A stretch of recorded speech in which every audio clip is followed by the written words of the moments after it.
On December 17, 2010, a rural Tunisian street vendor named Mohamed Bouazizi lit himself on fire in a desperate act of protest after corrupt police confiscated his street cart.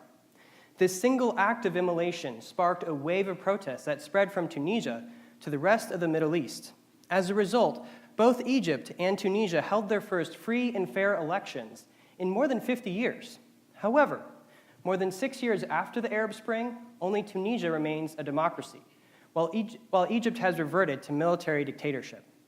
I argue that the influence of powerful business people on transitional democracies is what explains the divergence between these two countries. My research helps reveal the factors that determine when elites are a threat to democracy and when they will let democracy live on. As you can see in this chart from Transparency International, most of the countries in the Middle East are colored dark red, which means very corrupt. Powerful businesses maintain close relationships with political elites to ensure that their businesses are protected from competition. However, both Egypt and Tunisia are considered to be equally corrupt, so corruption alone can't explain the difference in outcomes between these two countries. For that reason, I undertook field research in both countries, interviewing more than 60 business people and policymakers.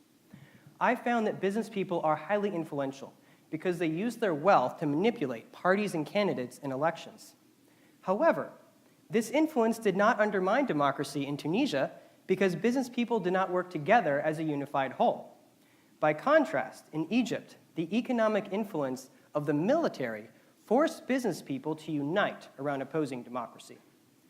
After Egyptian independence in the 1950s, military generals set up businesses in manufacturing, ostensibly for the defense industry. Currently, these generals control so many firms that Egyptian companies are forced to do business with them. I found that these business people fear the military because military firms are immune to lawsuits. For that reason, when the military wanted business people to help them build a new dictatorship after their coup, everyone complied.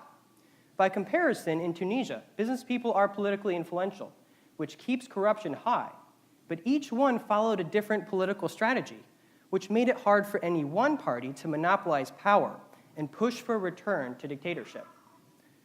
While surprising, this situation is not so different from the United States after the Revolutionary War, when powerful agribusiness owners like Thomas Jefferson supported the democratic transition so long as their property rights, such as owning slaves, were respected.